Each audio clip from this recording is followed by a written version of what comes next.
Sebuah rekaman ramai beredar di media sosial Telegram pada Senin 8 Mei 2023. Dalam rekaman tersebut memperlihatkan salah seorang prajurit penembak jitu dengan tanda panggilan Alpha bersama dengan rekannya berbagi kisah tentang bagaimana pengintai angkatan bersenjata Ukraina dihancurkan di wilayah Mariinka.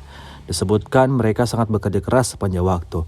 Mereka bercerita tentang strategi yang mereka lakukan untuk bisa menaklukkan wilayah Mariinka, senjata yang mereka gunakan, dan berapa lama waktu penyerangan yang mereka butuhkan untuk menghancurkan musuh.